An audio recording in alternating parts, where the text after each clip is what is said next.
really good to see everybody here. I'm really grateful for everyone who has decided to come and participate together with us.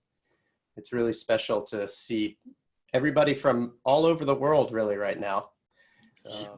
We'll take a moment while we're waiting for more people to join us. If everybody would like to just go around and introduce themselves briefly, just say your name and where you're joining us from, and maybe 5 or 10 seconds of something that you want to share about why you're here. That would be great. So Alex, why don't you go ahead, since you're up there in the upper corner of my screen. So I'm Alex, I'm in London. I'm so thrilled to be here tonight, and I don't know why I'm feeling very emotional already. I did a little bit of a journey last night, and I think today we're going to shift consciousness massively. So I'm so in anticipation, in a sense, of what's going to happen. I believe we can do it together. Thanks, Alex. Go ahead, Stacy. Why don't you go next? I'm just going around my screen in order here. All right. Hi, everyone. I'm Stacy. I'm in the Pacific Northwest, a little outside of Seattle, and I'm really excited to be here. It's been a really kind of roller coaster for the past several weeks, and I feel like there are really big shifts, and it's great to tap into that as a community and to kind of just help raise the positivity in the learnings. I think there's a lot here, so thank you.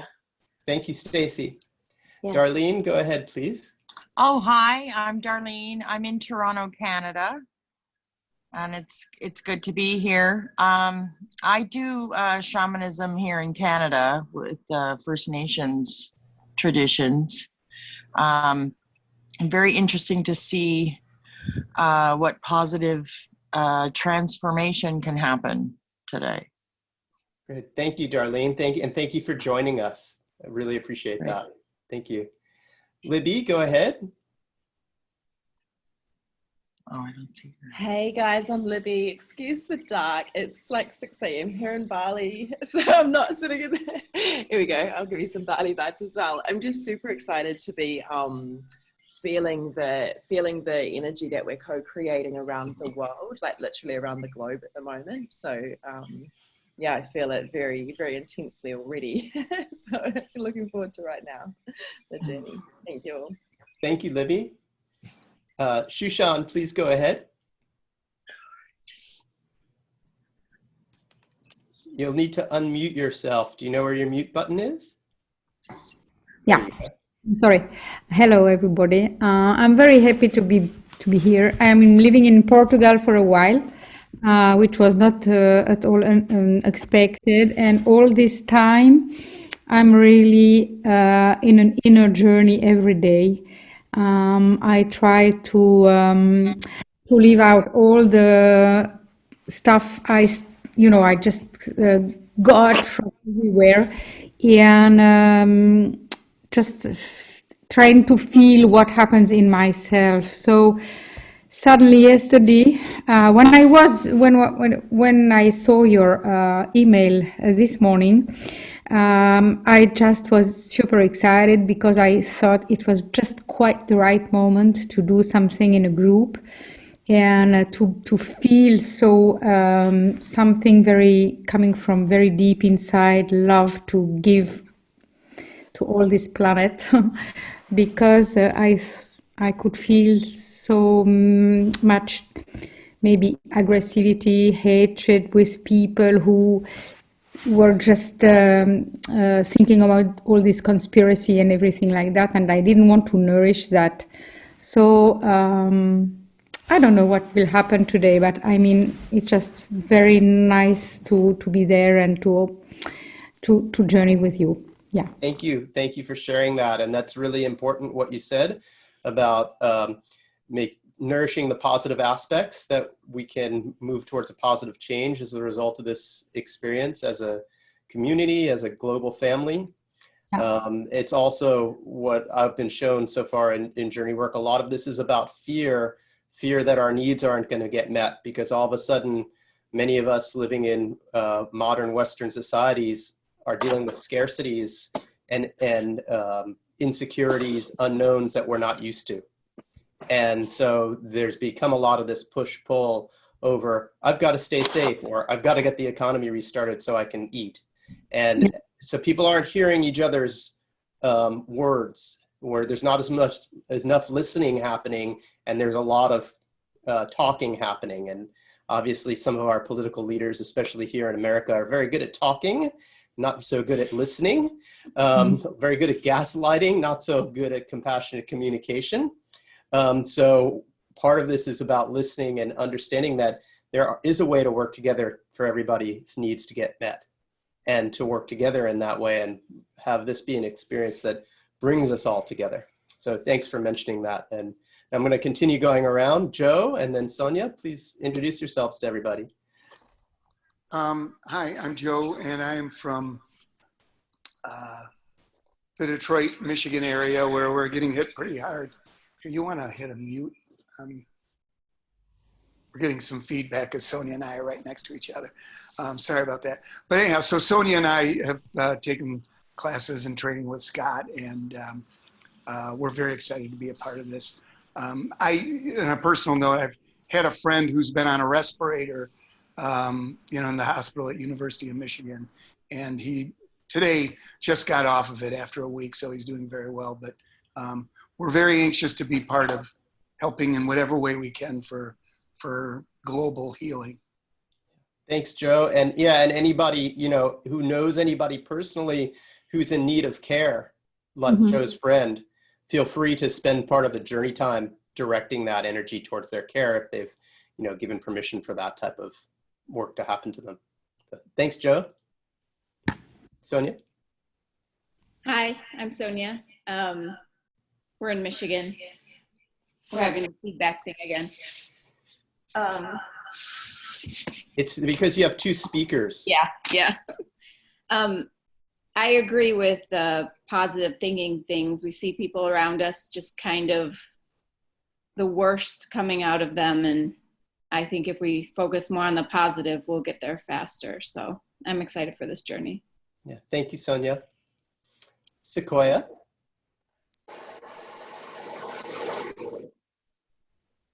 Sequoia, there we go. Got myself unmuted. Yes. So I am on Kauai. I am in the village of Koloa on the South Shore here. And I really agree with what Shushan was saying about what a great time to come together and journey in community. I've been journeying a lot.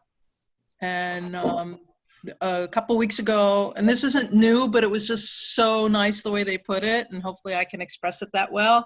I was journeying with the old growth redwood, so obviously I have a kind of strong relationship with the name Sequoia.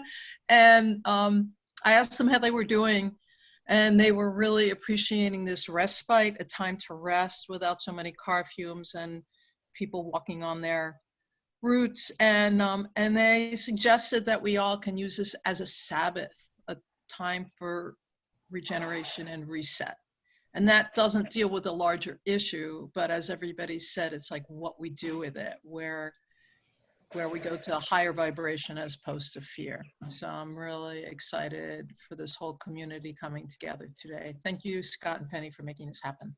Yeah, thank you, Sequoia. And it is part of a larger issue. Taking a time out and making sure that we tend to the web of life in balance. And, the web of life is resetting itself. This is part of the reset. And so in more distant past times, when there wasn't plane travel and ways to track the spread of viruses in this way, a community would just die off, or a significant percentage of the community would die off because there was no treatment, there were no ventilators. That was the web of life resetting itself. In modern world, it's doing it a different way. It says no more plane travel, no more, or very limited plane travel. So much less pollution. The skies are cleaner. We're having to focus more in our personal circle. How many people have gone out in their gardens more frequently now and taken a look at what's actually there? Hey, what am I actually doing here in my immediate 20-meter diameter circle? around my home, and what does that look like? And am I caretaking the earth right here in front of me? Everyone's been forced to look at that a lot more. So it is part of the big picture, and thanks for bringing that to awareness, Sequoia. Jan, please go ahead. Hi, I'm in Morgan, Utah, which is kind of in the mountains of northeastern Utah, and it's still pretty cold here. It's 10 degrees this morning, so I haven't been out in my garden too much yet. I can see the ground though. I can see the ground. I can see my medicine wheel, and I'm getting anxious to get out. And it has been very different to be isolated.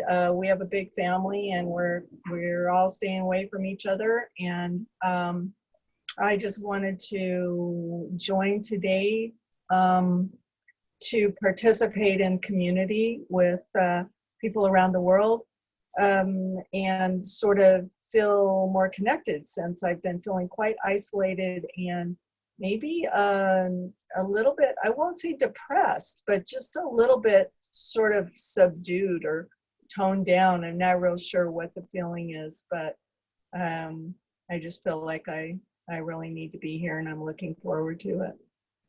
Thank you, Jan. It's really nice to see you. You guys too. Stephen?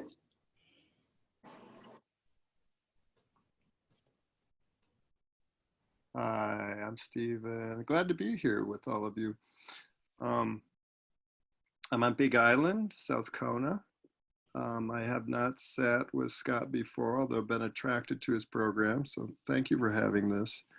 I saw Scott's email a couple days ago about different ways to relate to the virus, and I appreciated it, got my attention. I've been paying attention to the news on a political level pretty regularly, and then also finding some ways to dive a little deeper, looking more at the mythologies behind this or the archetypes. But I am really appreciating the opportunity to stop, take a pause. I'm fortunate that I'm retired and don't have to work. And I also have compassion for people that are feeling very anxious about not working and not having income coming in. And so I just hold a space for them too. And very glad to be here with all of you. Thank you. Thank you, Stephen. And that's really beautiful to understand the varying needs and perspectives of people in the community. I was talking to my parents today, and they're in Manhattan and they're retired, and they're older. So their needs are very different than, a single mom with 3 kids living on Kauai, barely making their bills, who's suddenly out of work. There's a very different risk value benefit judgment that's made by people in different situations. And it's a really good opportunity for everybody to hear how it affects different people. So thank you for sharing that and bringing that forward. Thanks. Leslie? Hi, my name is Leslie. I'm from Muriwai, Auckland in New Zealand. So I've come here via Libby. Hi, Libby. So thank you so much for welcoming me to this beautiful space. I'd like to bring in the children in this beautiful circle. I work with children at school and nanny as well, and I can really feel and know about some of the anxiety that the children are going through as well, and all of this, with everything going on in their households. So I'd really like to bring the children into this circle as well. Yeah, thank you. Thank you so much for mentioning that. And my daughter is 10, almost 11, and having to do school online, which is not what a 10 and 11-year-old child wants to do. They want to play with their friends. And so, yeah, really thank you for bringing that awareness forward. Lei? Hello, and hello everybody. I'm in North Queensland in Australia, on the other side of the world, and new to shamanic work from this angle, but probably not from this angle. And it's a very interesting time at the moment with, I see some people already that their wealth's going ahead, and others have had big changes and in lots of fear. And what attracted me to this is I want the future to look very different to the past for everybody around the globe. And, you know, just like the angle that you guys were coming from, and thought I would like to put my spiritual energies into this as well. Mother Nature, Mother Earth really, super needed all of this to happen, as well as I think all of us. I work from home, so my life really hasn't changed on a physical level, but I can feel it's, there's a whole lot of less busyness, even for me, even though I'm not caught up in the busyness of the everyday that a lot of people are. So it's quite interesting that the energies that are going around the world, and thank you all of you that we can create a circle around the earth and give her some support. Thank you. Thank you so much for sharing that. You want to say something? Yeah, I'll jump in. My name's Penelope. I'm Scott's wife, for those of you who haven't met me. I'm originally from Australia, and I've lived in Hawaii now for more than 7 years. And I just want to say to each and every one of you, thank you so much for joining in. This is such a profound time in human history. It's just, we listened to a Tom Brown video the other day, and it was, the things he said were just profound. It was like, he was basically saying this is a time for restoration and coming back to ourselves. And also, you know, it's really important that I agree with a lot of the aspects of what you were all saying, but something that really stood out was, I think you said it, Sequoia, that ability to really go within and use this as an opportunity for self-healing. And so from the perspective of, you know, there's just a lot of opportunity for global healing here, but also there's a lot of fear, as we all know. So I feel it's really important that we tune into what personal healing we can experience from basically disconnecting from the fear vibration that's around and tuning into the opportunity for healing for ourselves and also for the planet, for the children, for the animals, and for everybody. So yeah, that's where I'm coming from. Thank you. Thanks, Penelope. Mm-hmm. Peter? Hi, everyone. I'm Peter. I'm really excited to be here. I am coming from San Diego, California. And I've been using Zoom for a lot of community connection and so forth. So it's a really great platform I've found for that. But I can feel the power in the community prayer, like on the 4th of April, when a lot of us prayed for the world. I really felt that vibration on 4/20. That was really, really powerful. So I'm really excited to be here. Thank you, Scott, for having me. Yeah, thanks, Peter. Thanks for joining us. Nice to see you. It's been almost a year since I saw you last. Yeah, nice to see both of you. Yeah, Nicole?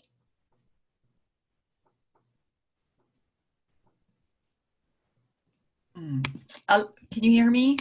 Yes. Oh, we did. Yeah, you just turned yourself off again. Hold on.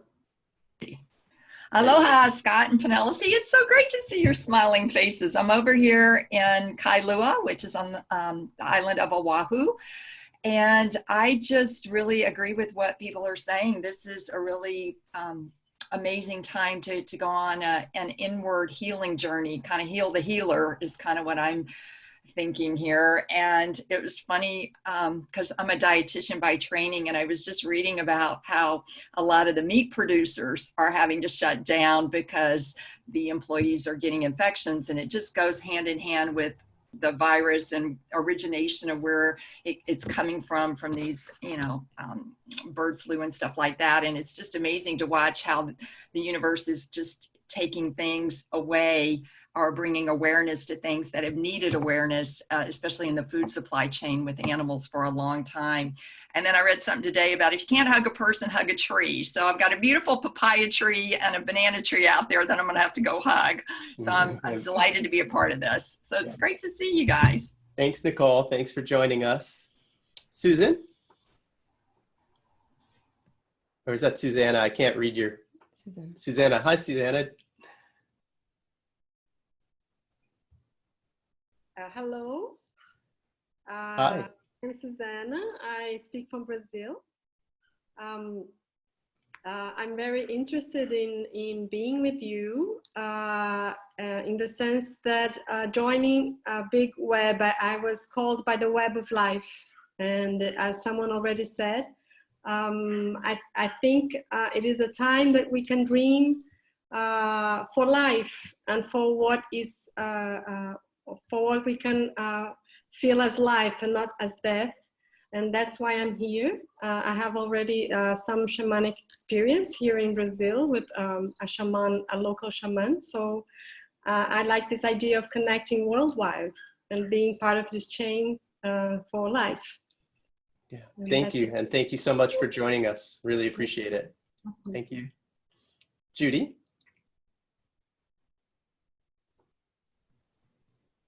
Oh, hi. Hi, good to see you. It's good to be back.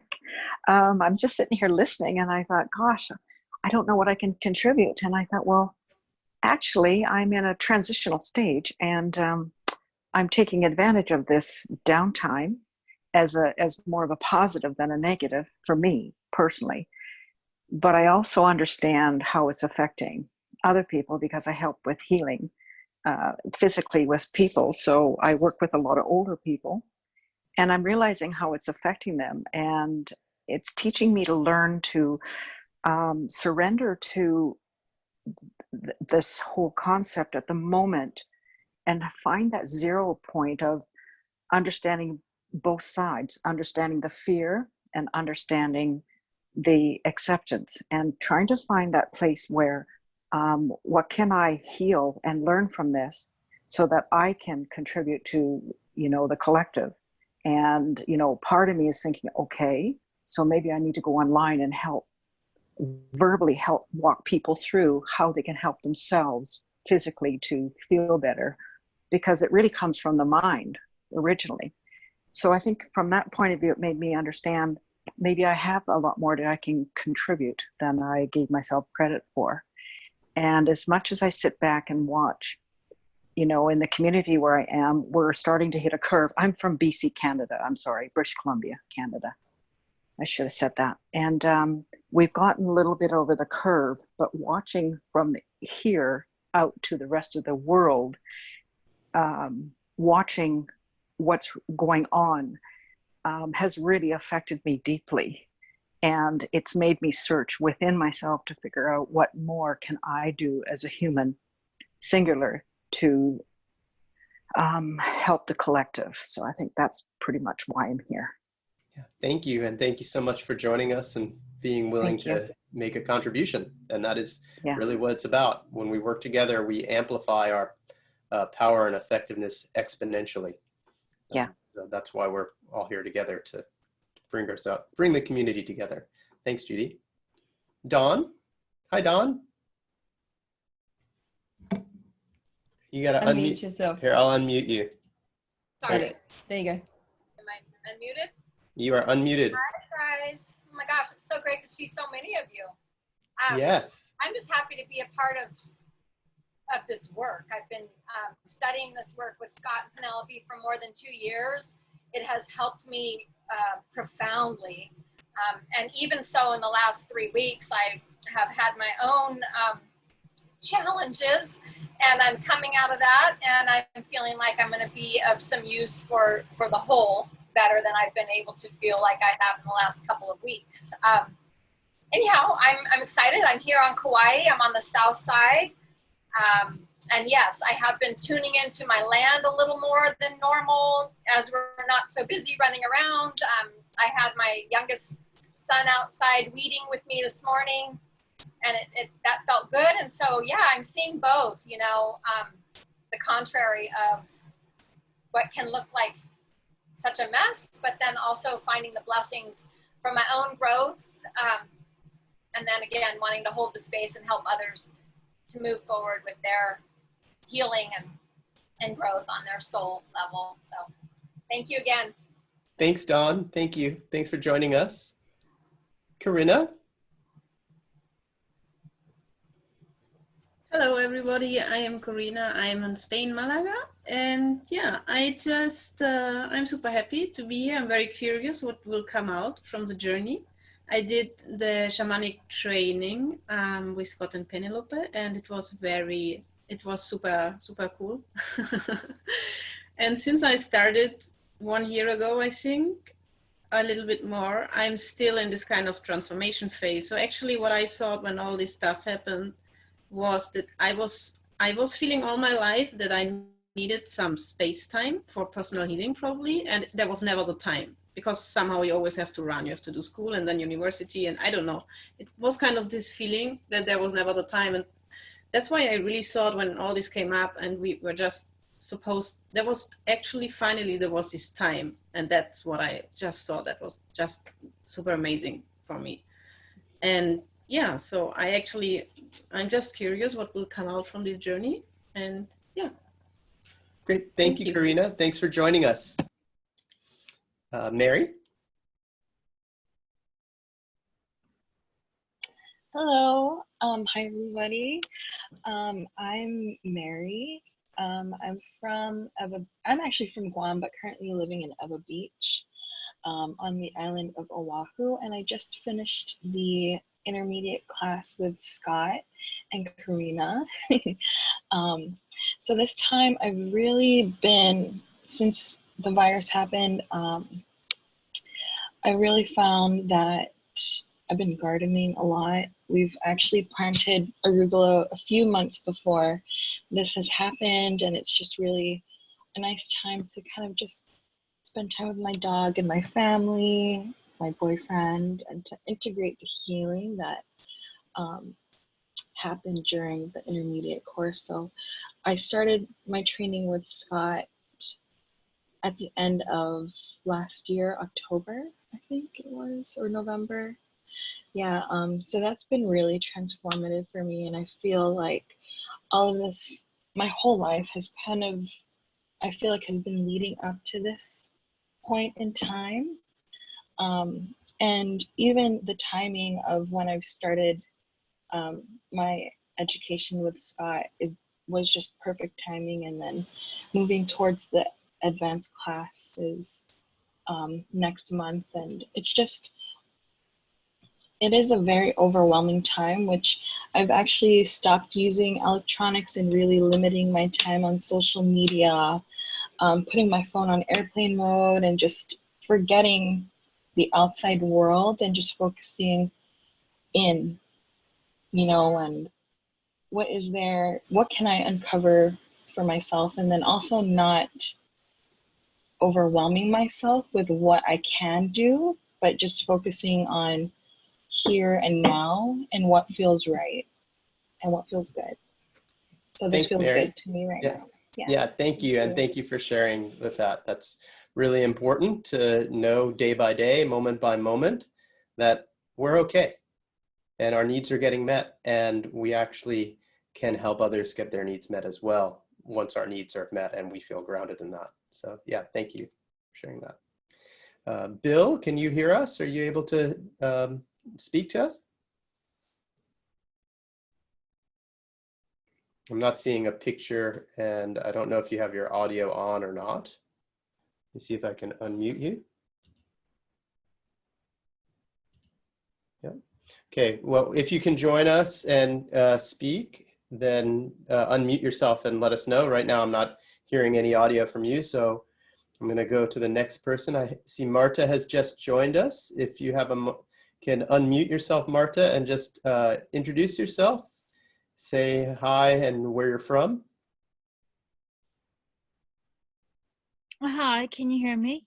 Yes. Hi, I live in Los Angeles and West Hollywood. And I just joined late, so I'm not, so is that all that I'm supposed to say? Yeah, and just why you're here with us, and yeah, just a quick introduction, a few sentences about what drew you to participate today. I was drawn to your seminar because I'm interested in what you had to say and to participate in the group. I've been, I've been self-isolating, but this is a perfect place because of my bucket list. I had to go to the Himalayas to be in a cave for 6 months. So this is kind of like, it's really sad, but it's almost like a dream come true in a way, where, going within is just perfect. And yeah, it's really scary, but then also this is a good opportunity to work through fear and work through many aspects of different things that come up. Thank you for sharing that. And it's a great opportunity. A lot of people have mentioned that about the personal growth people are already experiencing from taking the time out. And I guess you could paint your apartment like a Himalayan cave if you have extra time on your hands. No, I like the luxuries. Thank you. Thank you. Yeah, thanks. And then just one other kind of administrative technical thing. Because we have a large group today, when you're done talking, just please mute yourself again so there's no background noise and everybody can hear each other. Okay, thank you. Thank you, Marta. Bye. And then Carolyn, could you introduce yourself again? Now that everybody's aloha. I come from Kauai.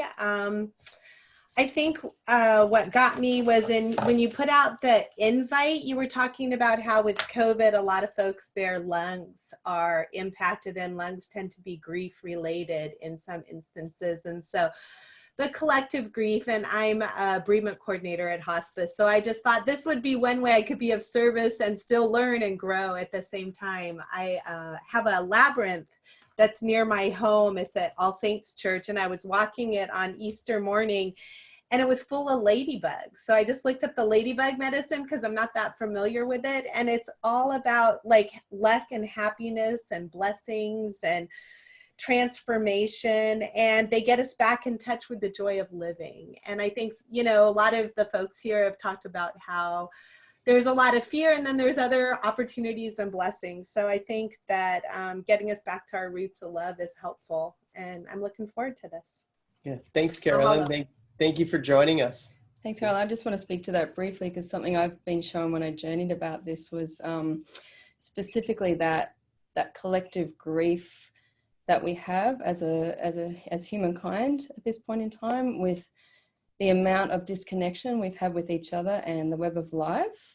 And I've been shown this is one of the reasons why this virus has come about, is to give us this opportunity to heal that grief and really feel the emotions, feel the suppressed emotions that our busy, busy lives have not given us the time to feel. And so it's very confronting for a lot of people, and a lot of people are not used to having the time on their hands to face themselves, so this is really, that's why I say it's such an opportunity, and it's also very intense and confronting. So whatever we can do when we journey today to just ease that challenge for people, but to also just to help humanity to move through their own inner challenges, really, because that's what we're being faced with the most, I feel.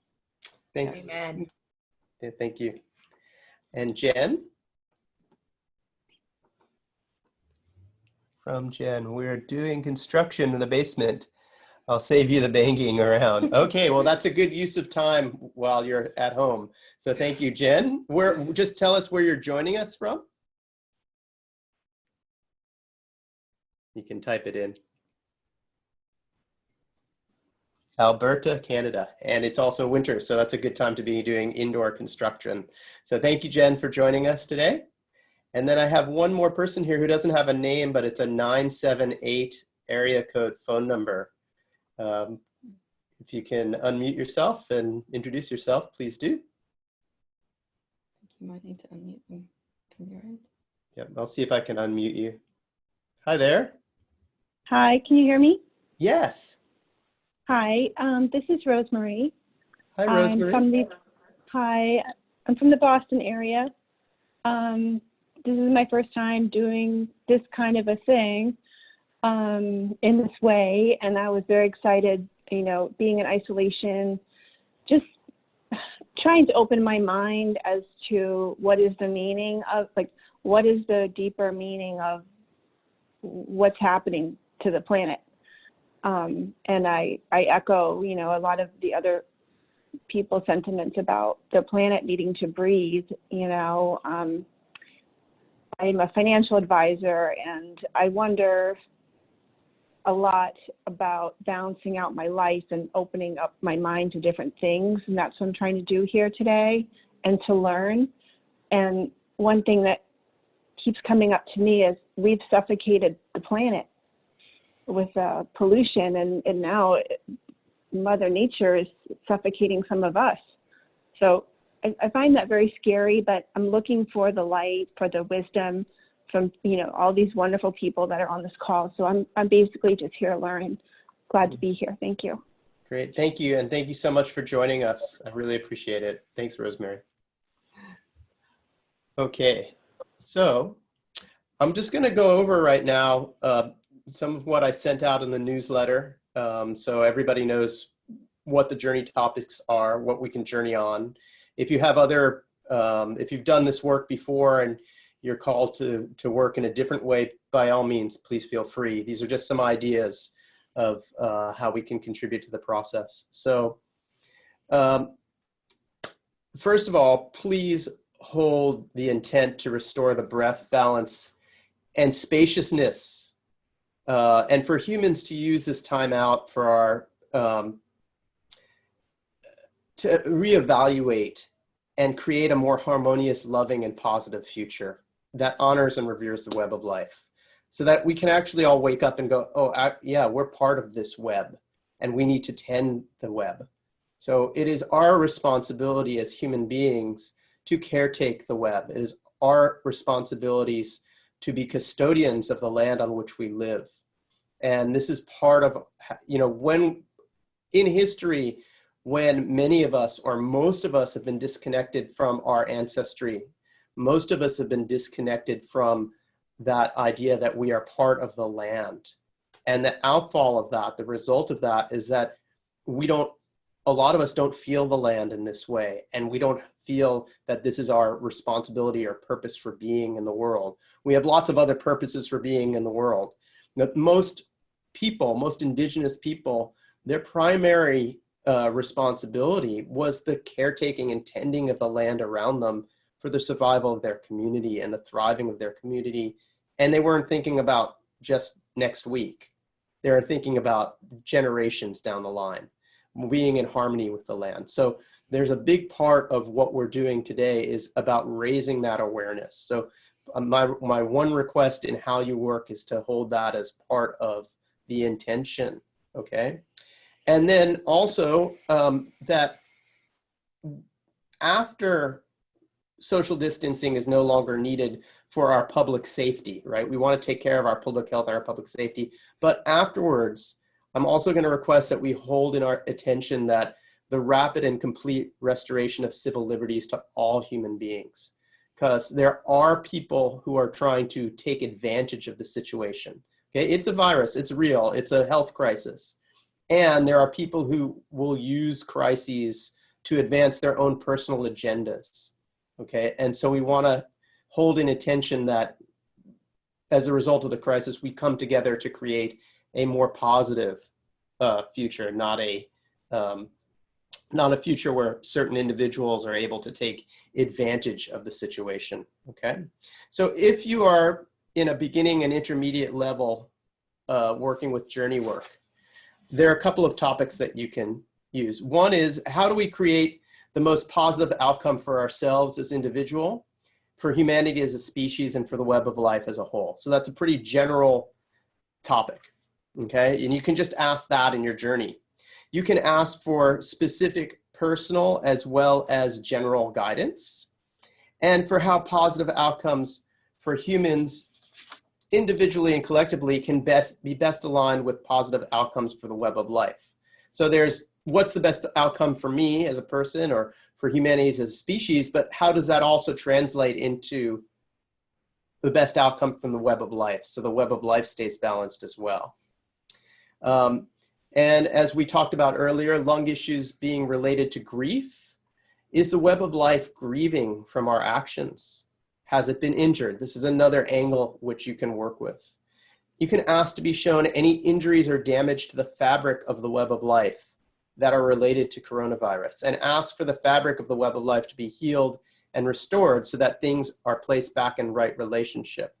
And I want to acknowledge Alex, who she's in the process of working through some of our advanced training. And one of the journeys that we do there is about restoring balance to the web of life. And in her journey, she came up with the articulation and the languaging of the fabric of the web of life having tears in it and needing to be repaired. And so thank you for Alex for doing that. And thank you, Penelope, for bringing to awareness the idea of the lungs being related to grief. So yeah, thank you both for that contribution. Another potential way you can journey is to ask to learn the wisdom and lessons of the coronavirus. Okay, now, what lessons are we supposed to learn from it, both as individuals and for humanity as general as a species? For this journey, if you're going to do this, and especially for the people who I'm not familiar with, we haven't worked together before, okay, this is really important. Please journey to only the upper or lower world only in this journey, okay, especially if you're going to do this aspect about learning the wisdom of the coronavirus. Okay, I don't want anybody journeying in the middle world to the coronavirus itself and asking for its wisdom. Please do not do that, okay? Only journey to your power animal or your teacher or your benevolent ancestor, whatever benevolent spirit guides that you work with in the upper or lower world, and ask them the question, okay? Do not journey to the actual coronavirus, okay? Do not work in the middle world. So just work directly with your benevolent spirit helpers, okay? And because the virus resides in the middle world and it is not benevolent, okay? So if you're working on the advanced one that we're gonna talk about later, then there's other considerations. But if you're working on this journey and asking for wisdom, do not go to it in the middle world. So thank you for that. Now, for those of you who have learned our teachings about reversing polarity, okay, another aspect is to shift the polarity of the human response away from fear and panic and greed and manipulation, and to clear the way for the global crisis to instigate positive growth and healing for individuals, humanity in general, and the web of life as a whole. Okay, so just very briefly for... There's a question. Is the middle world part of the universal consciousness? Yes, it is part of the universal consciousness. It is. But there are... part of the universal consciousness is not benevolent. It just requires a different level of skill to work in that world, and it's just not something we're going to do today. Yeah, please, if you don't already know exactly how to do that, don't work there. Okay. So the thing about reversing polarity, if you've thank you, Martha. The thing about reversing the polarity is that everything has a spin, a direction of vibration. And if the vibration is spinning towards fear or something negative, we can actually flip that around, okay? So some of you have learned this type of journey work and our technique for doing that, and that's one way to work with that. If you haven't and you want to work in that, you can ask to be shown how to reverse the polarity, okay? And then finally, for the advanced practitioners, and this is only for advanced practitioners, okay, there is a very negative spirit that has attached itself to the virus, okay? If you feel up to it, and there is no obligation for anybody to work in this way, okay, you can work on helping humanity select the path into the future that creates health, happiness, prosperity for humanity, where we simultaneously step into our roles of tending the web of life with gratitude and reverence. Okay, we have been shown that there is an extremely large negative global energy poking into some of humanity's old unhealthy patterns and to our deep grief and frustration about our loss of connection with each other in the web of life. Okay, if you feel up to doing it, you can work on lifting that up and off. So separating the virus itself, the physical virus, from the negative spirit that is attached to it. Okay, now that is an advanced level of working, and you can make an equal contribution by working on any other level. But if you feel up to working on that level and you have the training for that, by all means, that's something you can do. And the way I would suggest going about it is to ask for the negative energy to be removed, and for humanity in the web of life to be reconnected to source energy and grounded into Mother Earth. Okay, we don't have to make it super complicated. It's just lift off what doesn't belong, and reconnect us to source directly, grounding us to Mother Earth. So it's encapsulating us in that positive energy flow and in a protective container. Asked to separate the fear, manipulation, greed, and other negativity from the virus itself and dispel the negativity. The virus is it's just a thing. It's an illness. It's like any other virus or bacteria. Okay, it doesn't have a particularly negative agenda in and of itself, just like a shark doesn't have a negative agenda or any other bacteria. It just happens to be a virus that's not healthy for human beings. However, this negative spirit, the spirit that is attached to it, has a very negative agenda.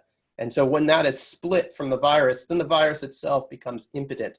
It's not to say that people won't get sick from it, but it won't create this mass panic. The negativity and the fear won't spread through the world as much. Okay, so we lift the negative energy off the virus and off the human response to the virus. So both how the government responds and common people respond. There's a lot of people in fear, both in positions of leadership and in common people. And there's a lot of people who care who are in fear. Okay, we're not saying that anybody's particularly negative or positive. There are a lot of very caring people who have dedicated their lives to public service who are in a lot of fear around what's going to happen to the people in my city or my state. Okay, and so to help them to stay grounded and focused when these very legitimate worries and concerns are affecting them, that's a huge contribution that can be made. And we talked about this earlier, removing the energy of people or institutions manipulating the emergency response for personal gain or power. Okay, so potentially people will manipulate that for their own personal gain of power and money. Okay, we want to move that away from the virus itself. So we want things to be placed in right relationship, and for humanity and the web of life as a whole to receive healing and be surrounded by protected light. Okay, that's part of the more advanced way to work with this. If you feel to, there's also the other ways to work with it that are a little easier to do as well. And I just want to say, I feel the first step towards what we just spoke about that advanced way of approaching it would be to remove any of that negativity of the vibration of the virus from yourself or your family, because we've all been affected by it to some degree. And so that would be, I would say that would be the first step towards then being able to help others with that. So, yep. Yes, you have to have cleared that from yourself. If you have not cleared that fully from yourself, thank you for saying that, Penelope. If you have not cleared that vibration fully 100% from yourself, then do not try to work on it on a global level. Do one of the other journeys. Okay, if you don't 100% feel, yeah, I'm 100% safe and protected from this and I've got it, I understand it, then do not be working on that larger global level. Okay, because it's a large thing. Marta, you had a question. I'm going to just unmute you and ask you to say it. I'm going to try to unmute you. She's probably unmuting herself at the same time. Hi, am I unmuted? Yes, you are. Okay. So yeah, I completely understand what you're talking when you mention about the dark energy attached to the virus and everything. But like, do you know if there's like shamans or energy workers or people who know how to do that, who are doing the, so to speak, battle with the dark force and the virus right now someplace in the world? I don't really see it as a battle necessarily. Okay. I see it more as working in right relationship and intent, and how we want to manifest the future moving forward. And yeah, we're working on that. We're working on that level, yes. Oh, I see. So I don't know anybody individually, specifically, who has contacted me who's not here on the phone call with us today at the meeting.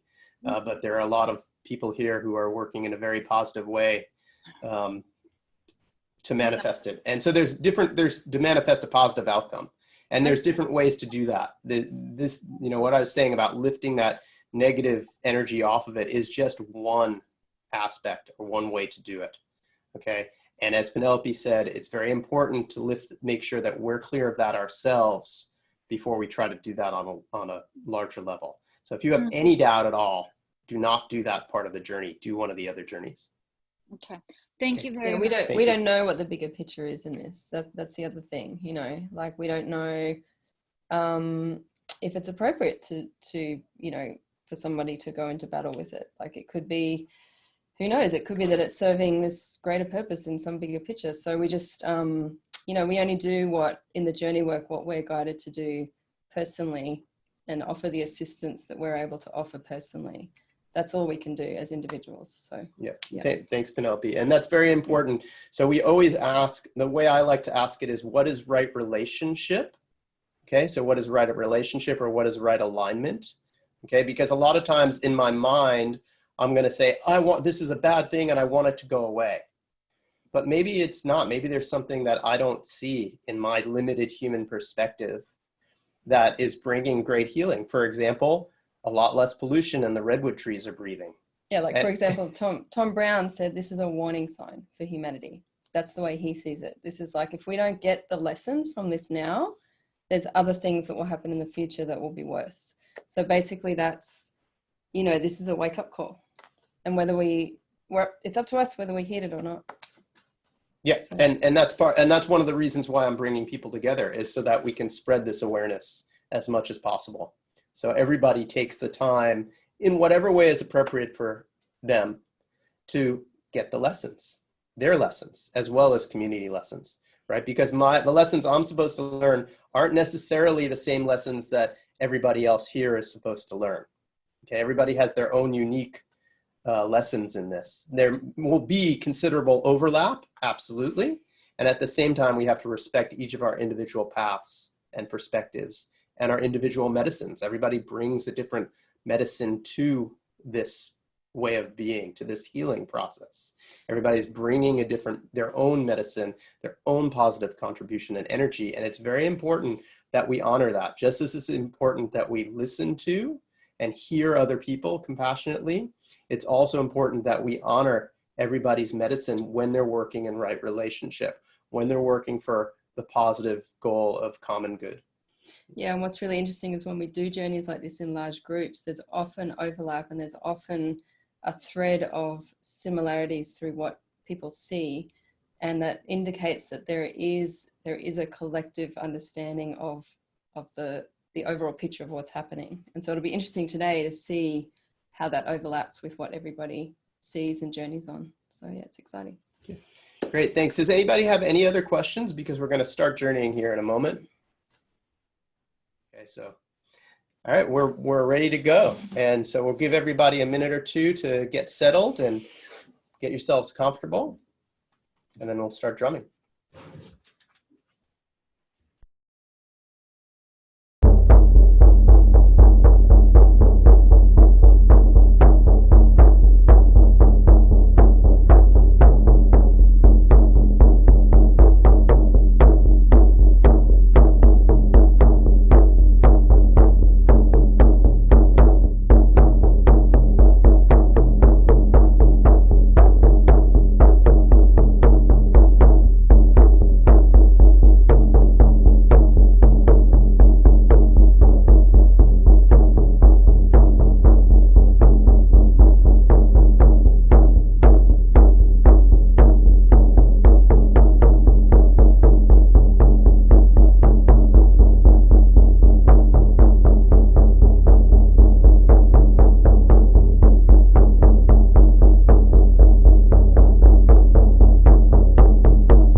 So yeah, thank you, everybody. So what we're gonna do now is we're gonna take a little bit of time for everybody to share briefly, because we still have about 20 people on the call. Please keep your sharing as brief and concise as possible during this part of the call. And then if you have more detail that you want to share later with me, by all means, please feel free to send me an email with the information, okay? And then I will go ahead and summarize that and post it all, so the full details will be shared out on the site if you wanted to, or if you don't want to be, if you only want to share with me, then you can just say, hey, I just want to share this with you, what I was shown in more detail. So I'm going to go first and just kind of demonstrate a little bit what I mean by trying to be as concise as possible.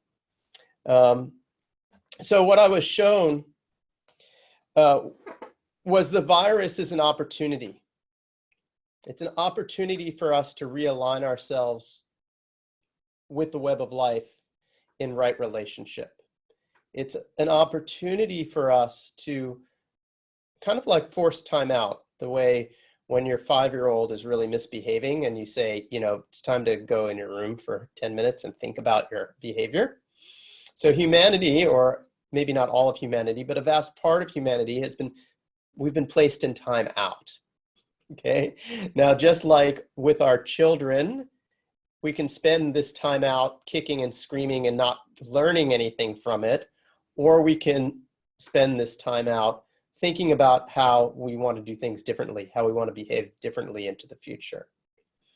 Okay, so that's the gift behind it. The negative energy, and it was a very large negative energy that was around it, that is interfering with that, is trying to hijack this opportunity. Okay, it's attempting to distract from the truth that this is an opportunity to reevaluate what we have, the opportunity that we have, and instead manipulate that and twist it to its own purposes of personal gain, specifically personal power and money, for greed for power and money. Okay, so that is what the negative entity is that was associated with the virus. So my helpers went in and we began to split that off from the virus, so that specifically political leaders are not being subjected and tempted, and corporate leaders are not being subjected and tempted to the clear path of personal power and greed, but rather to this idea, that a suggested idea that, like, wow, we can actually really bring people together. And if I do that, there's going to be so much love for me that, you know, I will remain in this place of contributing to society and receiving the appreciation I so desperately crave. Okay, as a politician, not me personally. Okay, and so just working, that's part of the reversing of the polarity of it, right? Working with what's there and lifting that negative energy off and bringing the light down onto humanity as individuals, so we all are getting our personal needs met, and also as a collective and as the government leaders as well, who need, a lot of them need the support during this time. There's a lot of different pressures and things being applied on these people. So that's a summary of what I was shown in my journey and some of the work that was done. So, okay, who would like to go next?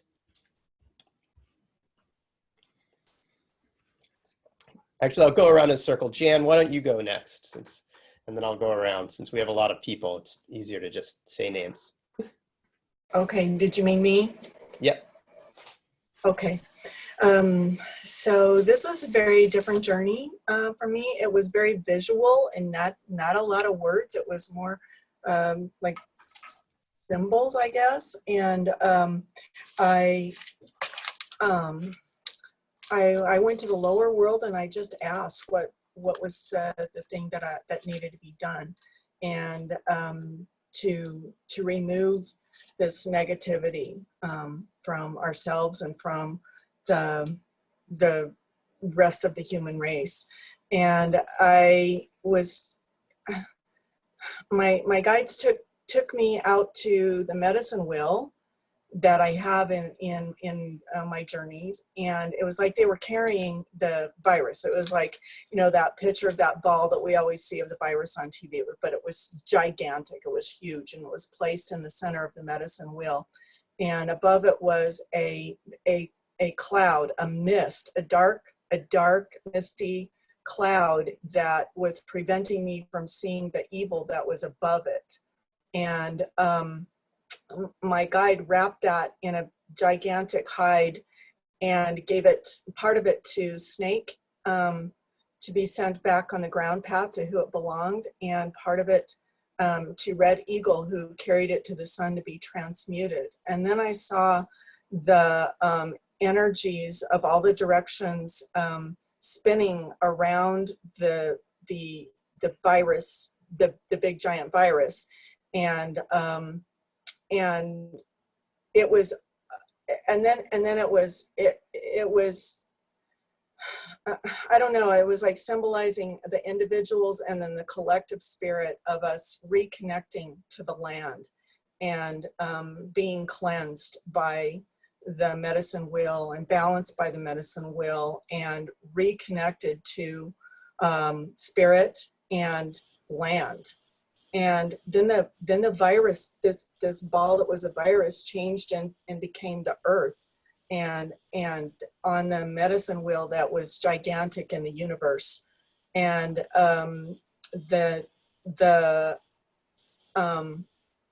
all this light was coming towards the medicine wheel and the earth, and like a big dome of light was created surrounding the earth and the people. And it was right about then that the callback came, and I was starting to just ask, you know, for explanation, but it was basically just a healing for the virus and the earth and each individual, each person individually, and then humanity collectively reconnecting with Mother Earth. And that was it. That's beautiful. Thank you, Jan. Thank you so much for sharing that. And that's really beautiful and really touching. And yeah, you can always, anybody who didn't get to complete fully, if you felt like there was more to do, you can always go back on your own time and you know, finish up what didn't get finished. Alex, would you go ahead and share, please? Hi, I'm a little bit puzzled. I feel that it's beyond my human comprehension. I will need to go back. Quite a few issues. I started with me. Thank you, Penelope, because I felt I needed that space. You know, me, my family in Italy, our home needed that space. And once that was done on me, I flew into Eagle again, taking a higher perspective of the earth, doing that same thing. So it was like having it was a big jar collecting this dark matter and then sending it to the sunshine. And the dark matter was predominantly where there was busyness, radio station, TV station, pole, electricity, computer lit up. So it was very much related to technology. And also this being busy and forgetting about everything else. But what really kind of confused me, well, it's not confused me, but the message was very clear. It's the virus is not the virus, and the attention shouldn't be on the virus. That's just a distraction. And what I heard that is still, I heard this is a personal attack to Mother Earth and her resources that even humankind is not yet aware of. And this is coming from another universe. So again, I was told, remember Scott, I told you this started in a previous journey, but it's like we're just shown a little bit here what's going on because we cannot take it yet. Mm-hmm. And our own job is to kind of protect Mother Earth way beyond this virus. This virus is just, yeah, a manipulation to distract us to what's really going on. And and then I was made to come back. So yeah, I just feel this blowing my mind right now. Thanks, Alex. Thank you for sharing that. And it does align with where I saw the origin of that negative energy was. What you're saying aligns with where I was shown also the origin of that negative energy was not from a human place originally. So thank you. Thanks, Alex. Thank you. But it's being manipulated by certain humans or taking advantage of it. Yeah, absolutely. What is going on there? Okay, thanks everybody. My computer was sending me unwanted pop-ups. Sonia, will you go next and share, please? So most of mine was just a healing for the earth. And so I went with all my guides and all my teachers to the virus, and I could see on top of the virus, like just this black, ugly mass of bad deeds and bad thoughts and some alien kind of manipulation. And so we used a mix of vacuuming entity and extraction, and we pulled it off the virus, and the virus was orange and it turned yellow and became quite harmless.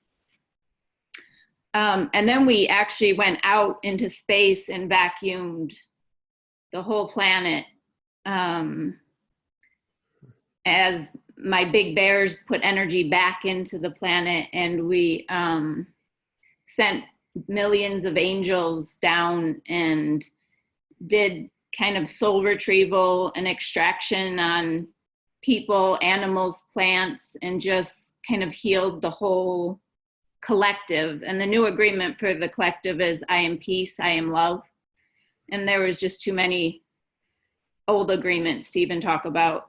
And afterwards I walked on the earth in different countries and everything was new and healed.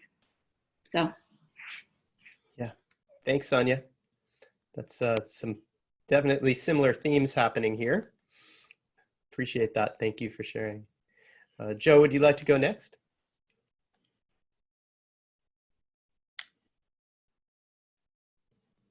Yeah, mine will be pretty easy because mine, Scott, sounded exactly like yours. In fact, you know, the first 4 words I wrote down is this virus represents an opportunity. And so very much the same as what you saw. The opportunity is for us to have and the reason that we have to have a global pandemic is because to have a unifying effect on the world, we all need to be kind of under the same spell of fear to really get our attention. The virus itself is not malevolent, but it has to do some damage to get our attention. And the attention that we need to pay attention to and deal with are our unsustainable practices and lifestyles. The way we produce food, pollution, waste, population explosion of a species with no predator. And so the opportunity now is to heal and to discuss and to come together as a unified world or humanity. But again, like you, Scott, I saw the greed of power, greed for money and power of corporations blurring the opportunity. So I used the reverse polarity to take that, to push that energy back at the bad sources and open up a way for connection to light for humanity to now have take this opportunity and ask the difficult questions of their leaders so that we can begin the process of starting a new life cycle. Great. Thank you, Joe. Thank you for sharing that. That's beautiful. Mary, would you like to go next? Okay. So I journeyed to the upper world where I met with my guide, and I first reversed the polarity. So I was reversing fear, greed, anxiety, and injustice. And I saw this energetic smog covering the earth. So my guide pulled the smog into this egg, a very large egg, and it had speckles on it.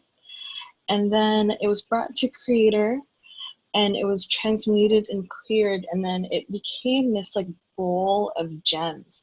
And today, in my 2 journeys before the Web of Life, gems were popping up in 2 journeys I did for other people.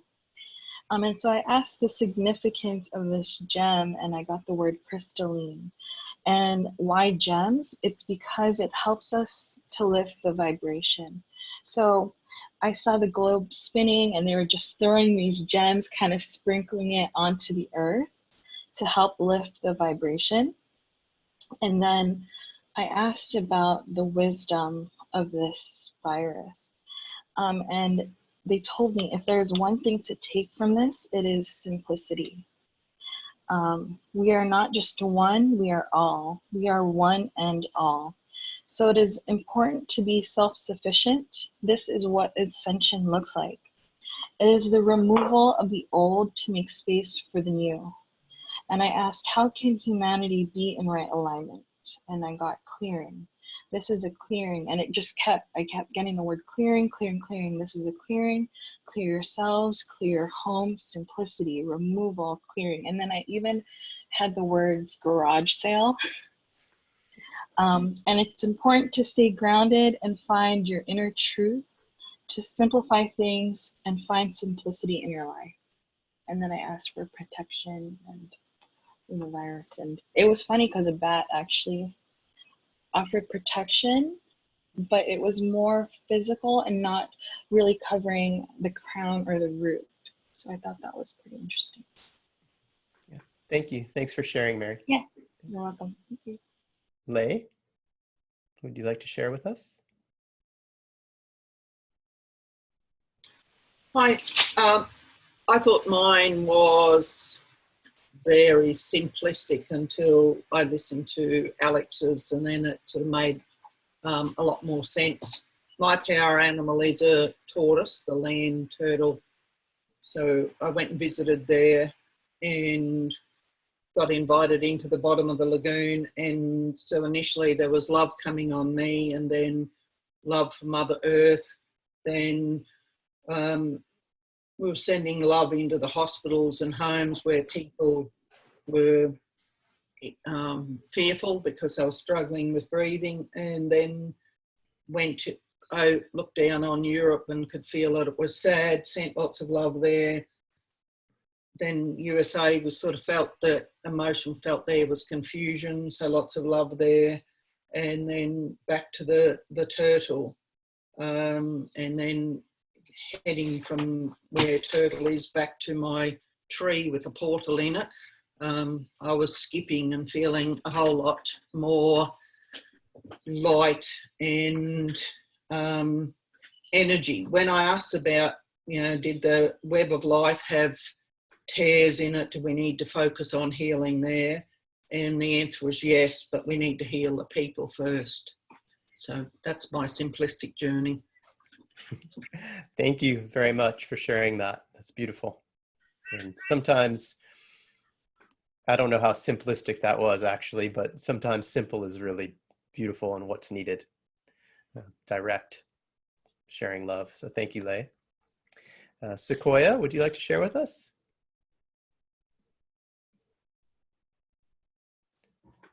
Can you hear us, Sequoia? I'm going to unmute you. Great, thank you. I was having problems unmuting. All of us. It's so interesting, solitary but not solitary at all, right? All here together. I had a lot similarities, especially Mary. Let me see, to be succinct, it's what humanity can do to release the negative aspect of the virus, as well as negative parasitic actions of people, is to raise our vibration and focus on this personally and globally. Each and every one of us focus on raising our vibration, and negative energies cannot survive and will simply fall away. So many times during the day, focus on higher vibration through prayer, visualization, etc. Participate in group meditations, group visualizations often. Make this a primary focus and right action will fall into place, crystallize into our global reality. That's it. Beautiful. Thank you, Sequoia. And what I really love and appreciate is how the themes repeat through independent journeys, right? Nobody was talking and saying, hey, what'd you get? Right?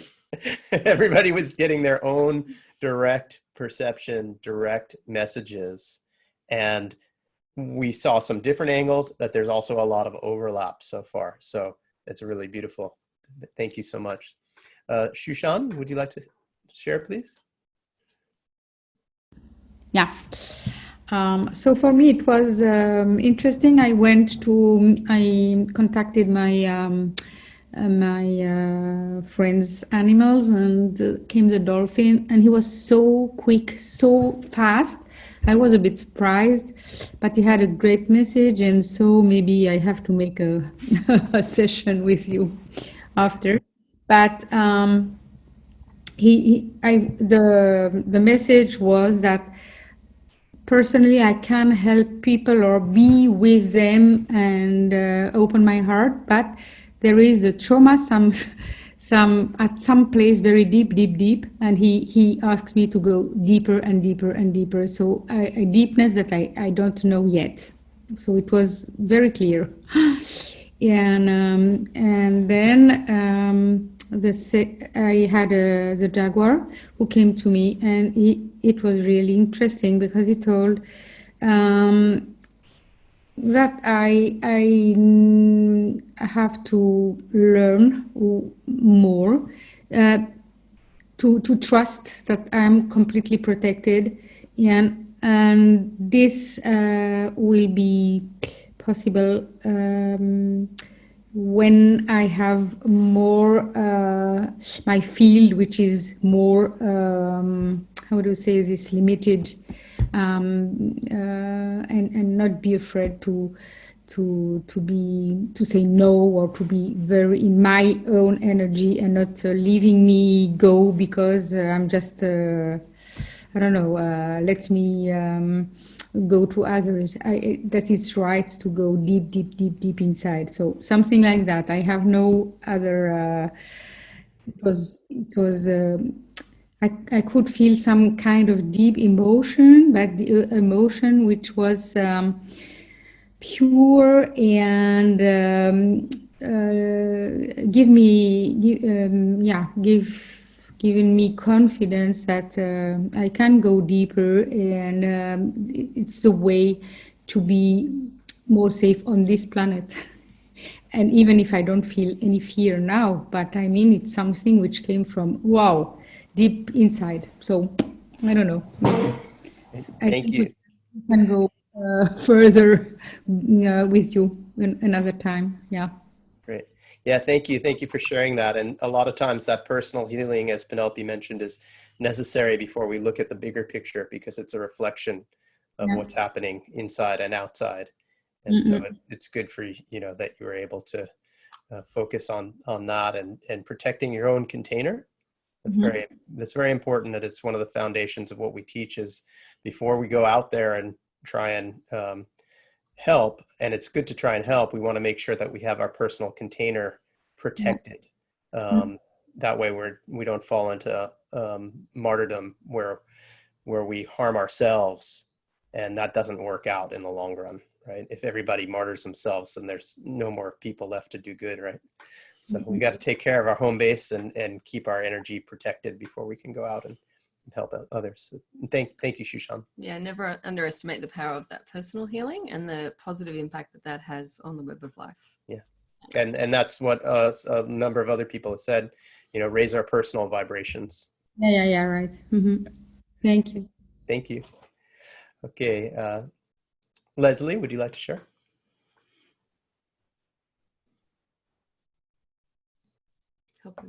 She's got it. Excuse me. Sure. I haven't done a shamanic journey before, so So I sat in peace and love, and so I loved it that somebody said those words, Sonia, I think it was, at the end of what she said. So yeah, I sat there in peace and love. At the end, I got a picture of the world and the web, but I saw it as like everyone's hands together, and it was about including our children, because they've chosen to come here at this time as well, and they're teachers too, and not to forget that. Yeah, thank you. And thank you for sharing that. They are teachers. The children are so much teachers, and they have chosen to come at this time. And so we hold that responsibility also to, you know, caretake the web for them, for the future generations. So yeah, thank you. Thank you, Leslie. Corinna, would you like to share? Okay, I did an intermediate journey to the upper world, and basically personal stuff, it was all about cleaning and getting internal stuff out. And the guidance for humanity in the first part was, I saw like light bulbs going on the heads of the person, like the light bulb going on. And I saw half, like there was half was dark, half was light, but the lighter part got denser, like when you see the Earth from space. And the second question was about the grief and the healing, or the damage to the web of life, or that was existing, the relationship. And I saw just the roots of trees in the earth, many roots. And I asked it to be restored and put back in right relationship. And I saw a web just getting denser. And the wisdom and lessons of the virus for humanity, I saw an image of the earth that was cut into two. And later I saw just a big eye, and I had the impression it was like the eyes, but also there was something with eagle behind, like an eagle eye. That were the images I got. Thanks, Corinna. Thank you. Rosemary, would you like to share? I'm unmuting you. There you go. Hello, can you hear me? Yes. So I'm new to this. I think there was one other lady who was also new. So I started just saying the Lord's Prayer, because I think that is no conflict as to what we're doing here. And I do have a lot of very three-dimensional, vibrant dreams, which is probably what brought me here. So I'm new, so I don't know what I'm talking about. I don't know all these. I mean, I'm just amazed hearing what people have experienced.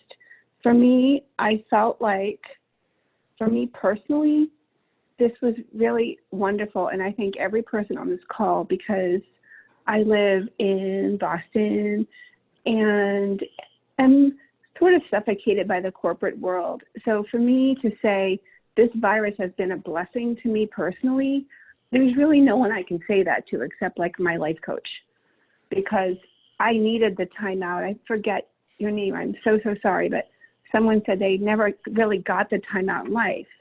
I feel like I never got a time out. I feel like I can really unwind and breathe and relax for the first time since I was a child. So I almost feel guilty because this free time is something I've never had. So I'm thankful to hearing everyone. I didn't have any massively profound things except more personal, where I feel like communicating with people that are the kind of people on this call is really helpful to me. So I'm just really grateful to you. So thank you. Yeah, thank you. Thank you, Rosemary, for sharing. And I would like to speak to two things that you said. First is that there is no conflict. Shamanic work is not a religious practice, it's a spiritual practice. And so it's about being able to connect directly with Creator in whatever way is appropriate for you. So just to make sure that that's clear for everybody. And secondly, that's, really important what you were saying with regards to making sure, being grateful for the opportunity that was given to you to have that time out, being grateful to the, what you were able to receive from that. And I find it very sad to know that other people who are around you aren't able to appreciate the gifts that are shown within that. So yeah, so I'm glad that you were able to come here and join us and join Thank people you. who are looking in that way. Thank you very much. Yeah, Thank you. thanks, Rosemary. Carolyn, would you like to share with us? I'm unmuting you, or trying to. Sure. So mahalo, that was wonderful. I went to the lower world, and it's kind of echoing what everybody else has been saying: an awakening, an embodiment, an elimination system, excreting all that does not support, sustain, you know, the future. It was sort of this retreat and reset button and sabbatical of sorts. Like I saw from the 7 directions the damage that's been done and our opportunity to reset and reconnect. Beautiful. And that's the opportunity. And as we focus positively on the opportunity, that allows us to move forward into that, learn our lessons, basically. So thanks, Carolyn. Judy, would you like to share?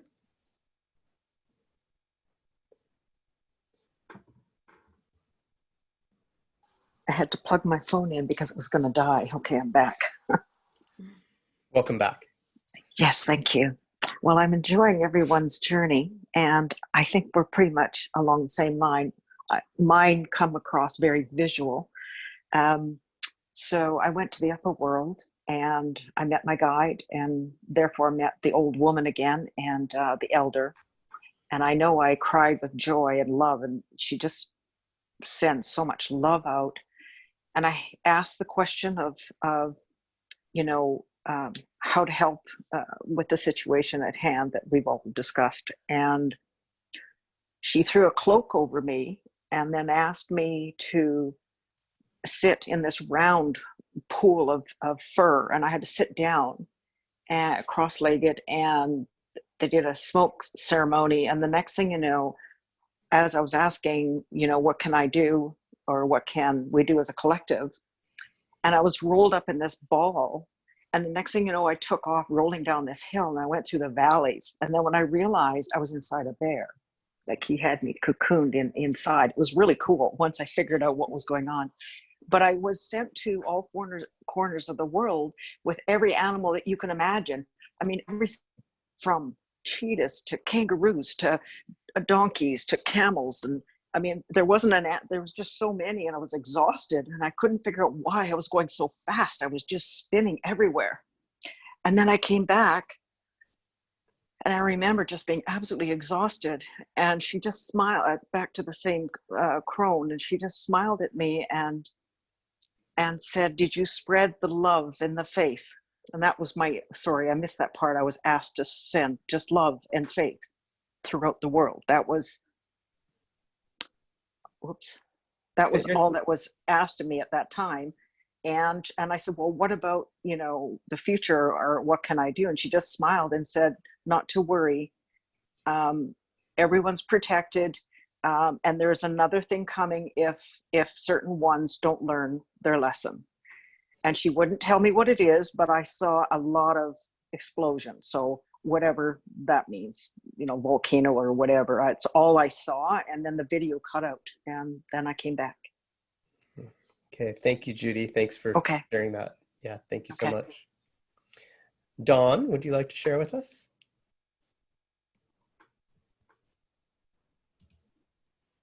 I'm unmuting you, Dawn. There you go.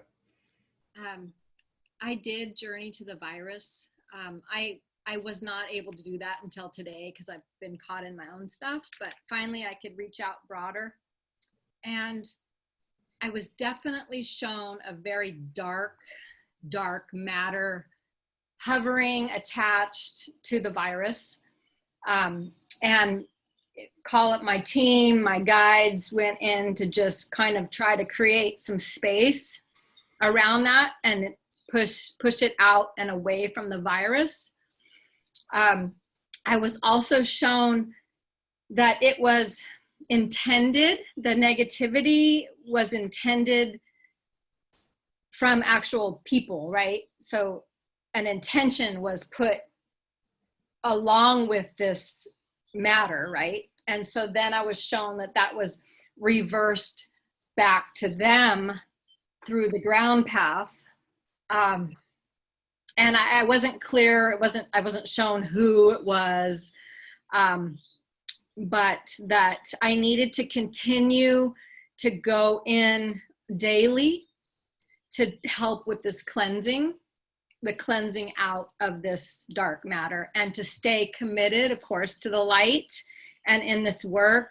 And that was really the big piece. Yeah, but to definitely keep on it, that it's not a simple, easy thing, but that we need to continue to work on this.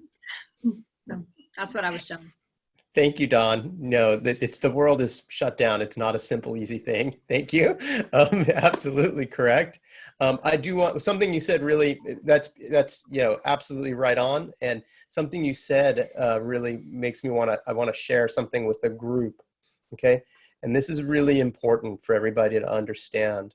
When we're working with energies that are a dark energy or have a negative intent, they like to work in the shadow. And they do not like to be seen, okay? So reversing the polarity is absolutely appropriate and is the right way to do it. Calling it out publicly or confronting publicly what that is not necessarily beneficial. It will be met with denial, okay? Now you can take that back to like a much more personal level when, if you know people in your life and you go, oh, you're doing this, and they know I'm not, right? So it's the same on a much broader, larger scale. So the way you're working with it is appropriate, okay?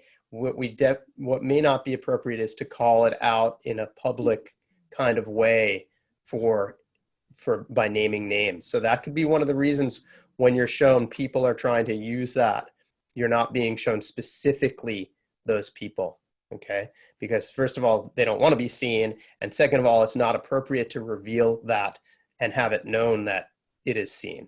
It's more appropriate to work on it in this type of way where anybody who's trying to take advantage of this negative situation, that needs to be reversed because that's not appropriate. What's appropriate is that we work together as a whole for the healing of humanity in the web of life and working together as a team to create a positive outcome for everybody. And we don't really have to name names or whatever. Let the creator, let the guides, let spirit take care of that part.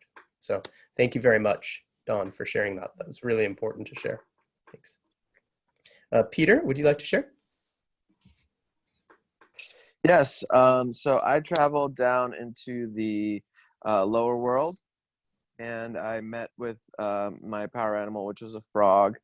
And I asked what I could do, and he showed me that I need to start a garden, and he showed me all the seeds that I'd been collecting and how to put them in wet paper to start the sprouting, and then put them into small glass containers with soil, and then that I would be moving to a land soon where I could plant those. Because in my current situation, I don't have much land. It's just like cement. So in my yard. So then I was taken to the bear, but before that, I was in the underworld and I saw like the flower of life of like the bottom of the earth, and so I helped that web. There was some small patches in it, and it was very clear, like as above, so below. So as I was helping close those off, the upper ones were closing off as well.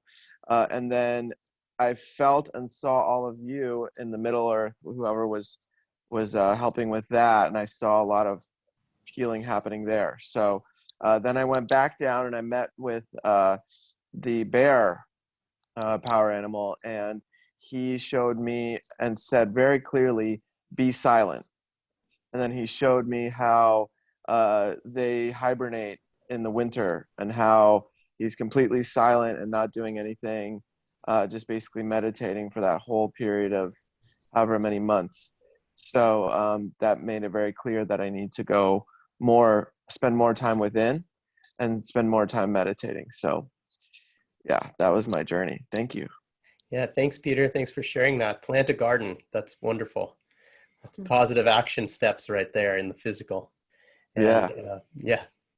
And also be silent. The hibernation piece is really important. We've been sent into hibernation, kind of like the timeout thing.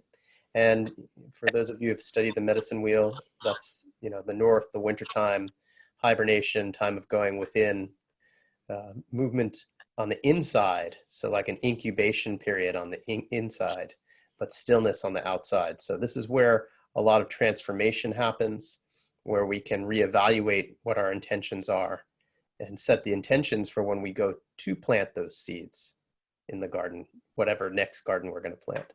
So yeah, thank you. Thank you. Thank you. Libby? Good morning, Libby. It's daylight out there now.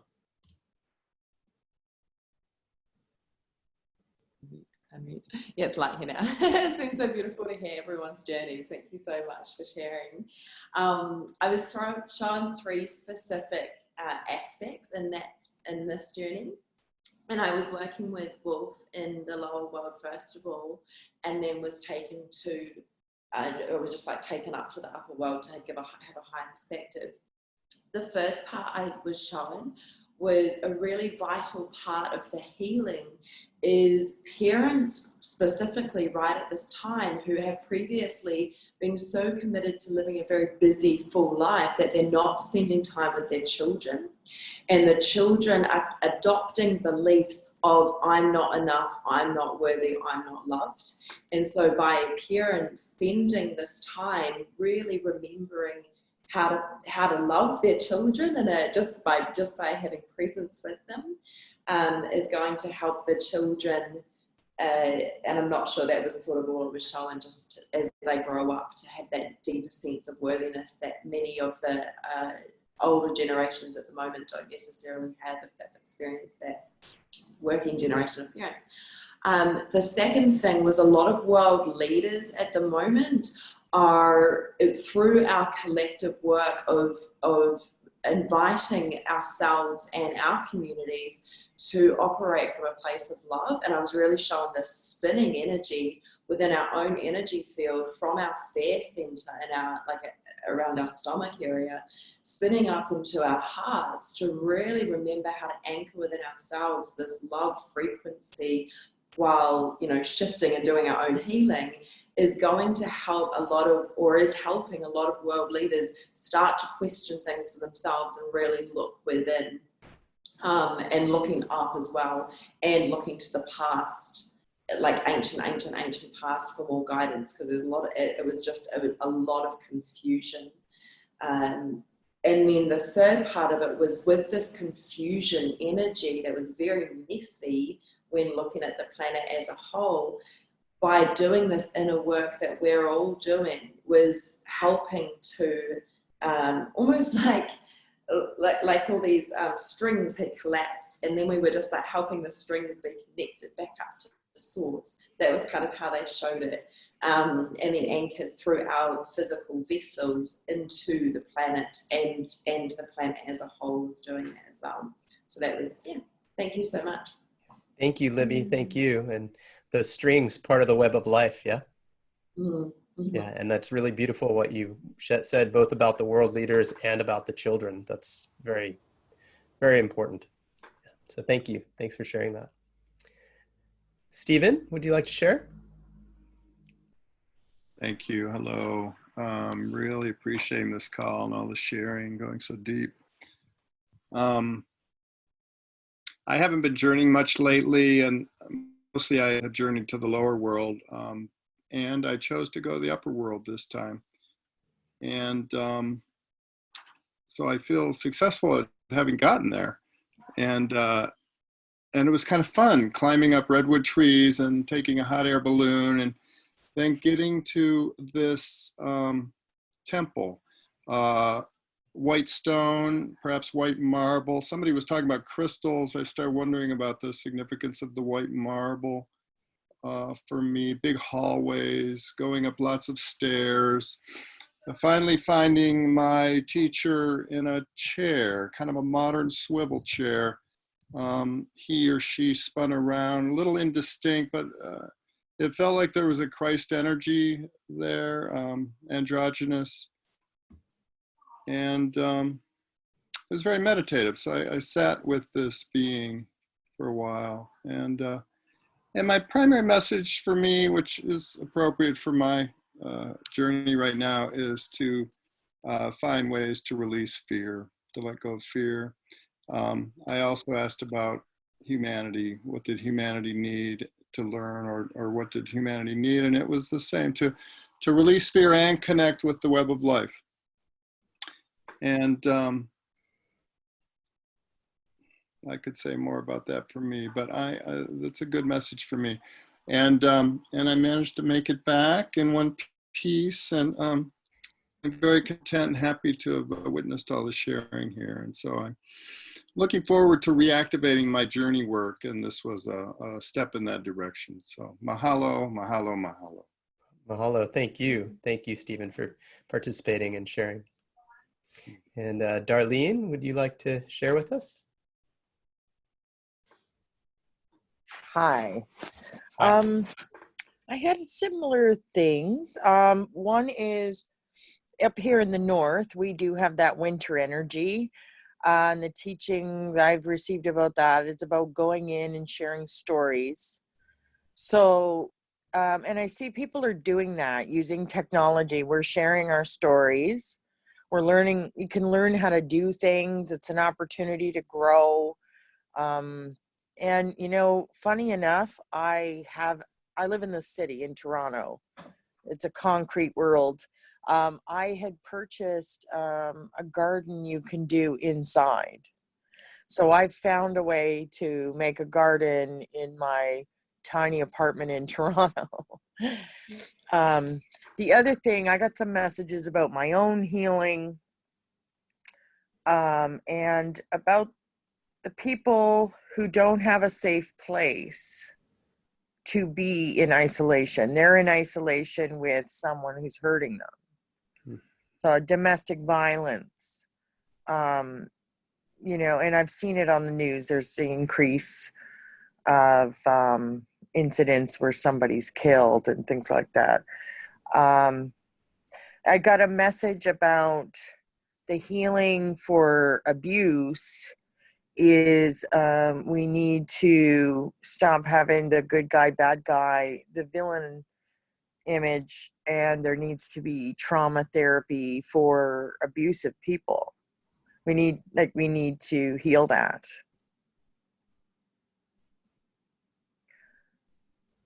Yep, that's absolutely accurate. And I love that you have a garden in your house, in your apartment in Toronto. Yeah. And it's definitely true that underneath it all, you know, people who are abusive, they're trying to get out an energy that has often been inflicted upon them at an earlier time in their life. And simultaneously, while we do need to absolutely address their, you know, those issues, if they're willing to look at them, right? The appropriate boundaries are also very important, that it's not a something that can be tolerated or accepted in the society. So that someone who is projecting their frustrations on another person in such a way as to harm them, that's not acceptable. And I work with a lot of clients where we're undoing the results of that particular patterning. Sometimes in the physical, sometimes in the emotional, sometimes just in the energetic world where there's negativity that is coming in, being projected. And so we have to be very, you know, we definitely want to address it at the cause and help the people so that it stops and provide that therapy. And at the same time, we want to make sure we have a very clear boundary on that. Doesn't make the behavior acceptable. Right? We have to make sure that that's known to be unacceptable behavior, and it's not allowed. So so yeah, but absolutely, why are people doing that? So what is underneath that? What's the cause of people feeling the need to project that type of anger, frustration, negativity outwards? And a lot of that is from a lack of grounding and a lack of connection to Mother Earth, right? If we have our grounding, if we have our connection to source and our grounding in Mother Earth, we're less likely to need to ground that energy through somebody else when we can ground it through a tree or through our feet or through having conversations and seeking the resources and help that's available. So absolutely, oftentimes that's a last resort where people just get to the point where they start taking it out on others because those resources aren't available 5 years ago, 10 years ago, 15 years ago, before they've become so frustrated and distraught and violent in that way.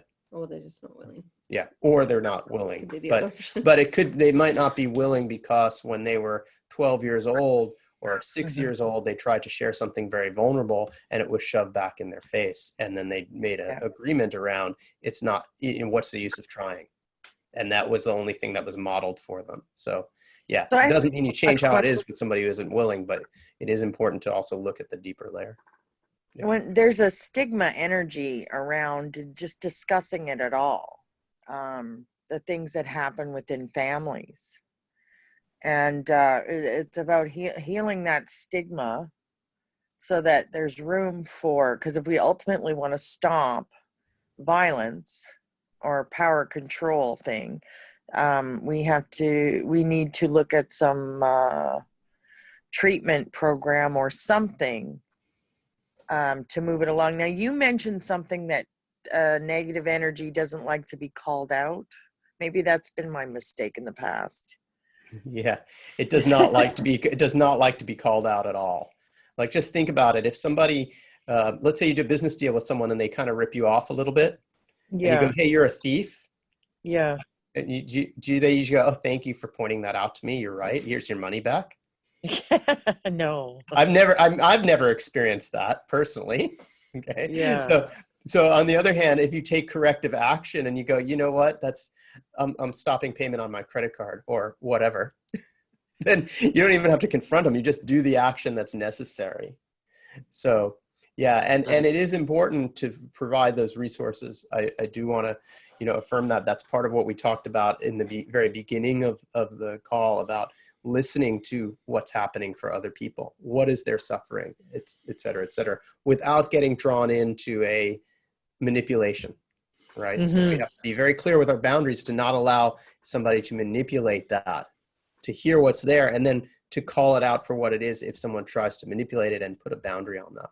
So, yeah, and it's interesting that that's coming out more now that people are, stuck at home. These issues are coming to the fore. The light's being shone on these issues. So those of us that are empaths that want to help, it's exactly what Scott's saying. We need to get our boundaries really clear so that we can help in an effective way. And I know, Scott, you deal with that a lot in the intermediate. Yeah, we do a lot of that personal boundaries, being able to deal with being an empath and being able to deal with, how do I contribute to the world while keeping myself clear? That's right. And then that's going to what I said earlier about we want to help, but we can't help at a place where it's going to harm ourselves. We have to, because then it's not sustainable, right? So that's very important that we create that bubble of protection around us. And from that grounding, with our connection, with that bubble of protection, then we can step in and be of service. But if we step in and try to be of service in a place where we get harmed, then there's no longevity in that at all. Mm-hmm. Yeah, that's what happened to me. Yeah. Thank you, Darlene. Thank you. Stacy. Thank you for your patience, Stacy. Hey. Hey. Hi. Let's see. So Eagle was my guide, and just like the entire globe at the beginning, kind of from a view from very high above, just like screamed. I don't know if you guys have ever just screamed before, and just things come out, and it was just like this huge release of having not been able to breathe, and kind of just release to move away kind of distractions or things that were getting in the way of the livelihood. I'll start right here. And so at that point, I asked that just healing, light, and love, be shown to or directed to the web of life and earth and everything on it. And got a message of, just kind of taking away everything so people can kind of sink into the things that are important. And I started to think or hear this fear of oh, people don't really, even when everything's taken away, where's the bridge to get people to kind of align and sink into that? And actually in that moment started feeling really kind of overwhelmed by all of the fear energy. And in the journey, I started to ground, and eagles kind of tapped me and pointed me to this vision of just imagine every person being on the planet, animal on the planet, kind of just running together into this central area that was just this radiating kind of love, connection energy, which was really powerful. So it took me out of kind of the overwhelming energy and pointed me to that. And I drew it out, and it kind of looks like a little coronavirus with a heart in the middle. Yeah. I'm like, oh, that kind of looks like a coronavirus there. So yeah, I think just the overall message was just this huge release, and to kind of trust and feel the love and the faith of everybody coming together right now. So yeah, thank you for sharing that. That's really beautiful. And one thing I want to share about that when I was listening to you came very present and clear to me, is just the fact of being able to hold your own space and your own grounding when this fear and panic in the herd happens. So there's this kind of herd mentality of fear and panic, and you can just go, I'm holding my own space. No, I'm not agreeing to that.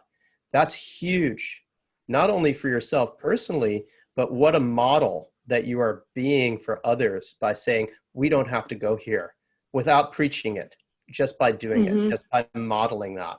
So anybody who had that type of personal healing experience through this journey work, understand you're making a huge contribution just by being able to hold your own space in the face of that herd mentality of fear and panic, and not allowing that to overtake you, but to rather hold your own grounding, your connection, and your protection in that. That's huge, because that models it for so many other people, and it prevents the fear from spreading just by doing that. So it's a beautiful contribution. So thank you, Stacy. Thanks. Penelope. Yeah, I'll share.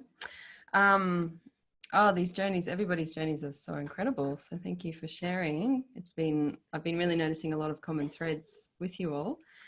And so I was shown, I guess, first of all, I was journeying to what's the wisdom of this virus? And I was shown the analogy. I don't know if anyone's heard of the Mack truck analogy, but I was given that word, and I was shown that humanity's been going in the wrong direction fast, and in regards to disconnecting and disrespecting themselves and the web of life. And so I was shown that we need to think about the progression of when us as individuals, if we're going in the wrong direction, we might stub our toe, and then we might get sick, or we might break a leg, we might get in a car accident. And then there's a progression of things. If we're still not listening, then there's the Mack truck.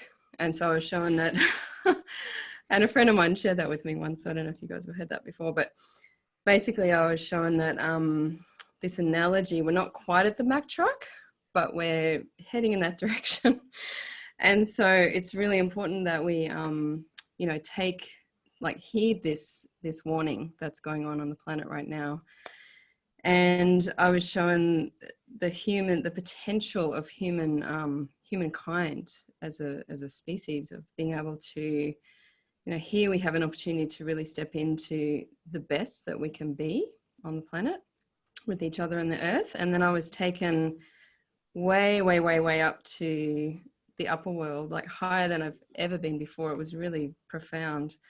And simultaneously, way down to the lower world. And then I found myself zoomed out like an astronaut looking at the earth, similar to how a few of you have described.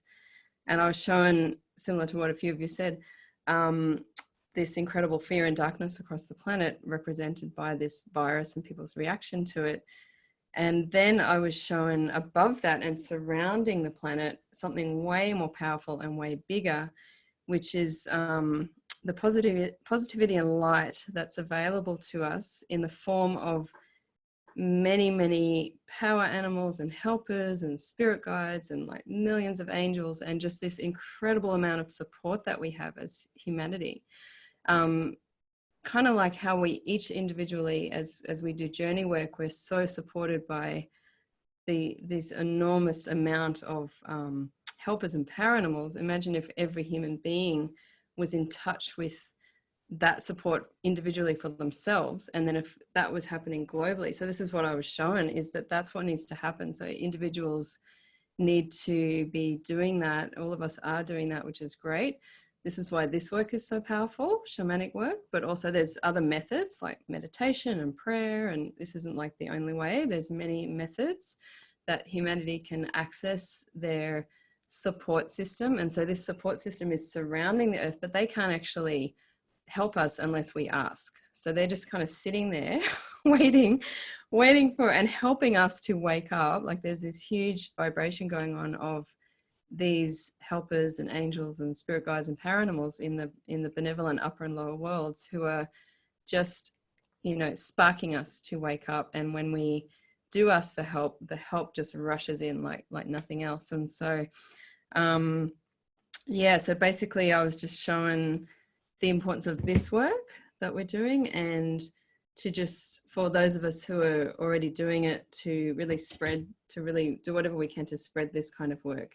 You know, spread the meditations. Those of us who are already teachers are already out there doing it, but whatever we can do to actually help to awaken humanity to the healing work, so that they can individually get in touch with their own spiritual guidance and helpers and angels and whatever form that takes in the benevolent worlds, then this is the main thing that's needed for this shift of consciousness. So it was really profound and beautiful, and like some of you are shown to do that journey again and again to assist and to help, because it was way more than just me. It was like not just my helpers, it was the collective planetary community of angels and helpers that are available.